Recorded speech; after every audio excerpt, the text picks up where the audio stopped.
Confusion. हम अधिकतर कोई भी डिसीजन लेने से पहले काफ़ी कंफ्यूज होते हैं। इवन जब डिसीजन ले लिया होता है ना, तब भी कंफ्यूज रहते हैं, और उसका जो परिणाम आ जाता है ना, हम उसमें भी कंफ्यूज रहते हैं। आपको पता है ये कंफ्यूजन आता कहाँ से? चलिए आज जानते हैं। बिल्कुल हमारे जैसी अवस्था है अर्जुन की भगवत गीता में, और हम भगवत गीता के चैप्टर्स के एक एक श्लोक स्टडी कर रहे हैं।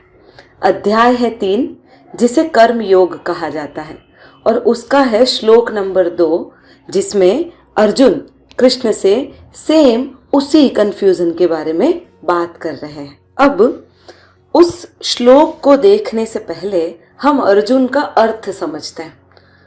रुजु, रुजु का अर्थ होता है सीधा। अरुजु, अरुजु का अर्थ होता है आड़ा तिरछा, टेढ़ा मेढ़ा। इट मीन्स डावाडोल, इम्बैलेंस। हम बिल्कुल ऐसे हैं, इम्बैलेंस। आपने कभी देखा है हमने बिना किसी कंफ्यूजन के कोई चीज की हो? बिल्कुल कभी भी नहीं होता है ये चीज। अर्जुन को भी यही सवाल है और वे कृष्ण से पूछ रहे हैं। अर्जुन कह रहे हैं, आप मिले हुए से वचनों से मेरी बुद्धि को मानो मोहित कर रहे हैं, इसीलिए उस एक बात को निश्चित करके कहिए जिसमें मैं कल्याण को प्राप्त हो जाऊं। एक मेरी बहुत प्यारी सहेली है, वो हमेशा कंफ्यूज रहती है कि जॉब छोड़ूं या ना छोड़ूं। ये बहुत छोटी सी चीज़ है। हाँ, वैसे जॉब छोड़ना अपने आप में एक बहुत बड़ा डिसीजन है, पर वो उसको लेकर सदैव कंफ्यूज रहती है, और वो सदैव पूछती है कि क्या मैं जॉब को कंटिन्यू करूं या छोड़ दूं। छोड़ूंगी तो क्या होगा, नहीं छोड़ूंगी तो क्या होगा। उसे पता है कि फैमिली को ज़्यादा समय देना अच्छा होता है, और स्पेशली तब जब बच्चे टीन एज में आ जाते हैं। हाँ, काफ़ी बार ऐसा भी होता है कि हम कोई डिसीज़न नहीं ले पाते हैं, और जब डिसीज़न ले लेते हैं ना, तब भी लिए हुए डिसीज़न पर पछताते हैं। मैं उससे सिर्फ एक ही बात कहती हूँ कि जब तक तू पूछ रही है ना, तब तक तू उसे कंटिन्यू कर ले।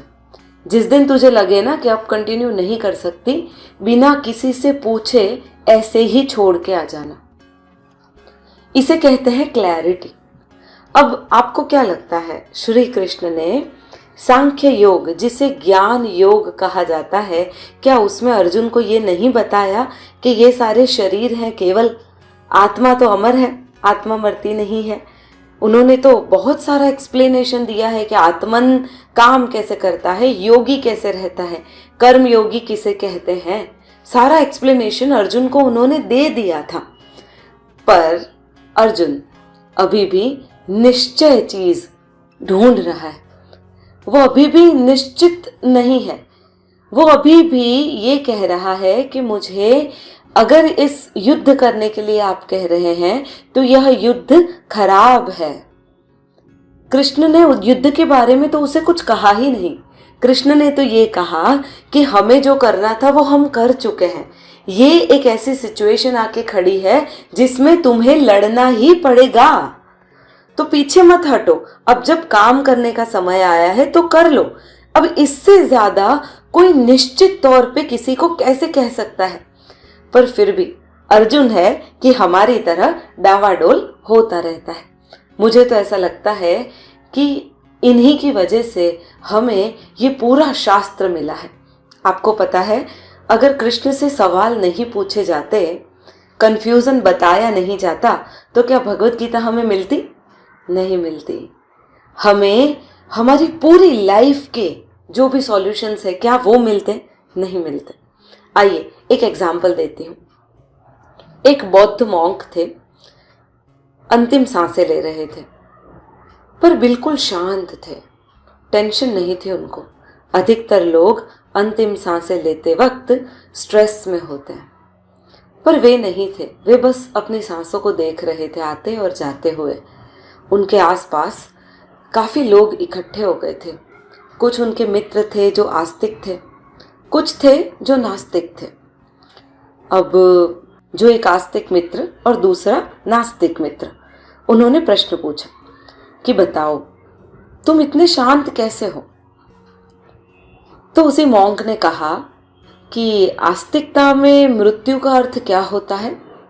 जो आस्तिक व्यक्ति था उसने कहा शरीर मर जाता है पर आत्मा नहीं मरती है, वो दूसरा शरीर धारण कर लेती है। मॉन्क ने नास्तिक से पूछा कि नास्तिकता में मृत्यु क्या होती है। तो नास्तिक व्यक्ति कहता है शरीर के साथ साथ सब कुछ खत्म हो जाता है, कुछ नहीं बचता।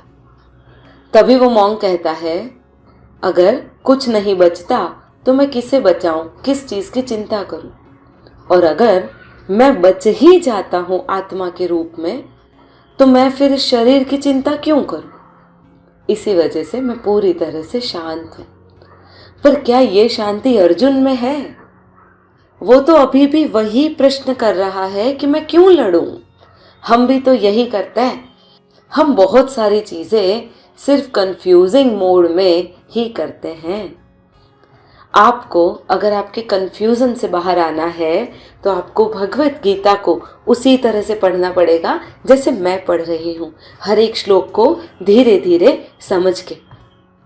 भले ही हर एक श्लोक में 7 दिन 6 दिन लग जाते हैं, पर फिर भी उसे समझना अति आवश्यक है। और एक सनातनी के लिए तो ये एक ऐसा ग्रंथ है जिसको आप सिर पे रखे 24 घंटे घूमे ना तो भी कम है। तो यदि मेरा वीडियो पसंद आता है तो लाइक कीजिए, चैनल को अभी तक सब्सक्राइब नहीं किया है तो करिए, और हाँ, शेयर करने लायक लगता है तो अवश्य कीजिएगा। धन्यवाद।